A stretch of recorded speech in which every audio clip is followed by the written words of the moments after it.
ಪಾದಯಾತ್ರೆ ಮಾಡಿದ್ರಿ, ಅದು ಕೂಡ ಪ್ರಾಯಶ್ಚಿತ್ತ ಯಾತ್ರೆನ ಅಂತ ಕುಮಾರಸ್ವಾಮಿ ಪ್ರಶ್ನೆ ಮಾಡಿದ್ದಾರೆ ಸರ್. ಯಾವ ರೀತಿ ಅಂತ ನೀವು ವಿಶ್ಲೇಷಣೆ ಮಾಡಬೇಕು. ನಾವು ಮೇಕೆದಾಟು ಮಾಡಿರ್ತಕ್ಕಂಥದ್ದು ಕುಡಿಯೋ ನೀರಿಗೋಸ್ಕರ ಮಾಡಬೇಕು, ನೀರನ್ನು ಸ್ಟೋರ್ ಮಾಡಬೇಕು, ನಮ್ಮ ರಾಜ್ಯಕ್ಕೆ ಹೆಚ್ಚು ನೀರನ್ನು ತೆಗೆದುಕೊಳ್ಬೇಕು ಅಂತಕ್ಕಂಥ ವಿಚಾರವನ್ನು ಇಟ್ಕೊಂಡು ಮಾಡಿರ್ತಕ್ಕಂಥದ್ದು. ಅದಕ್ಕೂ ಇದಕ್ಕೂ ಏನು ಸಂಬಂಧ? ಈ ಯೋಜನೆಯನ್ನು ಪ್ರಾರಂಭ ಮಾಡಿದ್ದೆ ಕುಮಾರಸ್ವಾಮಿ. ಯಾರು ಕೇಳಿದ್ರು ಕುಮಾರಸ್ವಾಮಿ ಅವ್ರನ್ನ ನೀವು ಯೋಜನೆ ಮಾಡಿ ನಮಗೆ ಅಂತೇಳಿ? ಯಡಿಯೂರಪ್ಪನವರು ಕುಮಾರಸ್ವಾಮಿ ಅವರ ಸಮ್ಮಿಶ್ರ ಸರ್ಕಾರದಲ್ಲಿ ನಾಳೆ ತಿಳಿಸ್ತೀನಿ, ಸಂಪೂರ್ಣವಾದಂಥ ವಿವರಗಳೊಂದಿಗೆ ನಿಮಗೆ ಬರ್ತೀನಿ. ನಾನು ಆ ವಿಚಾರ ತಿಳಿಸ್ತೀನಿ. ಪಾಪ ಅವ್ರಿಗೆಲ್ಲ ಸ್ವಲ್ಪ ಎಕ್ಸಸೈಸ್ ಮಾಡಲಿ ಅಂತ ಹೇಳೋರೆ, ವಾಕಿಂಗ್ ಮಾಡಲಿ ಅಂತ ಎಲ್ಲ ದಪ್ಪ ಆಗ್ಬಿಟ್ಟವ್ರೆ, ಕೂತು ವಾಕಿಂಗ್ ಮಾಡಲಿ, ದೇವ್ರು ಒಳ್ಳೇದು ಮಾಡಲಿ ಅವ್ರಿಗೆ. ನೈಸ್ ರಸ್ತೆ ವಿಚಾರವಾಗಿ ಕುಮಾರಸ್ವಾಮಿ ಇವತ್ತು ಪ್ರೆಸ್ ಮೀಟ್ ಮಾಡಿದ್ದಾರೆ. ಯಾರು ಟೋಲ್ ಕಟ್ಟಬೇಡಿ, ಇದ್ರ ಬಗ್ಗೆ CBI ತನಿಖೆ ಆಗೋ ತನಕ ಅಂತ ಹೇಳಿದ್ದೇನೆ. ಆ ಥರ ಎಲ್ಲ ಒಬ್ಬರು ಜವಾಬ್ದಾರಿ ಸ್ಥಾನದಲ್ಲಿರ್ತವರು ಆ ಥರ ಹೇಳಿಕೆಗಳನ್ನು ಕೊಡಬಾರ್ದು. ಎತ್ಕಟ್ಟತಕ್ಕಂಥ ಹೇಳಿಕೆಗಳನ್ನು ಕೊಡ್ಬೋದು, ಆದರೆ ಕಾನೂನು ರೀತಿಯಲ್ಲಿ ಹೋರಾಟ ಮಾಡಲಿ.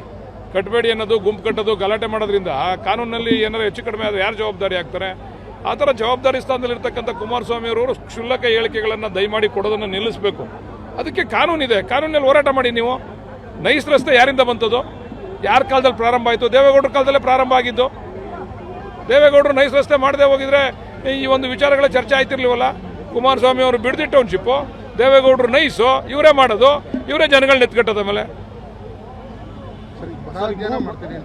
ಸೋಮವಾರ ಮಂಗಳವಾರ ಬರ ಅಧ್ಯಯನ ಮತ್ತು ಬರದ ಬಗ್ಗೆ ರಾಮನಗರದಲ್ಲಿ ಮೀಟಿಂಗನ್ನು ಮಾಡಿ ಅದರ ಬಗ್ಗೆ ಒಂದು ವರದಿಯನ್ನು ಸರ್ಕಾರಕ್ಕೆ ಸಲ್ಲಿಸ್ತೀವಿ. 3 ದಿನ ಪಾದಯಾತ್ರೆ ಇದೆ ಸರ್. ಬೆಂಗಳೂರು ಸಿಟಿ ಒಳಗೆ ಕೂಡ ಫ್ರೀಡಮ್ ಅವಕಾಶ ಮಾಡಿಕೊಡ್ತಾರೆ, ಯಾಕಂದ್ರೆ ಟ್ರಾಫಿಕ್ ವೈಲೆನ್ಸ್ ಆಗುತ್ತೆ, ತೊಂದರೆಗಳಾಗುತ್ತೆ. ಇಲ್ಲ ಅವ್ರ ಪಾದಯಾತ್ರೆಗೆ ನಾವು ಅವಕಾಶ ಮಾಡಿಕೊಡ್ತೀರಾ ಸರ್? ಖಂಡಿತ ಪಾದಯಾತ್ರೆ ಮಾಡಲೇಬೇಕು. ಅವರು ಪ್ರಾಯಶ್ಚಿತ ಯಾತ್ರೆ, ಅವ್ರು ಮಾಡಿದಂಥ ಪಾಪಕ್ಕೆ ಪ್ರಾಯಶ್ಚಿತ ಪಾದಯಾತ್ರೆ ಅಂತ ಯಾಕಂದ್ರೆ ನೀವು ಪ್ರಾಯಶ್ಚಿತ ಯಾತ್ರೆಗೆ ಅವ್ರು ಅಷ್ಟೊಂದು ಪ್ರಾಯಶ್ಚಿತ ಮಾಡ್ಕೊಳ್ಳೋಕ್ಕೂ ನಾವು ಅವಕಾಶ ಮಾಡಿಕೊಡ್ದೇವ್ರೆ ತಪ್ಪಾಗಲ್ವ? ನಮ್ಮದು ಪ್ರಾಯಶ್ಚಿತ ಯಾತ್ರೆಗೆ ಅವಕಾಶ ಮಾಡಿಕೊಡ್ತೀವಿ. ಸಾರ್ವಜನಿಕರಿಗೆ ತೊಂದರೆ ಆಗುತ್ತಲ್ಲ, ಸರಾಗವಾಗಿ ಅವರು ಪ್ರಾಯಶ್ಚಿತ ಯಾತ್ರೆಯನ್ನು ಮಾಡಿ ಅವರ ಗುರಿ ತಲುಪೋ ಗಂಟನೂ ಅವಕಾಶ ಮಾಡಿಕೊಡ್ತೀವಿ. ಎಲ್ಲೂ ತಡೆಯುವಂಥ ಕೆಲಸಗಳಾಗಲ್ಲ, ಎಲ್ಲೂ ತಡೆಯಲ್ಲ.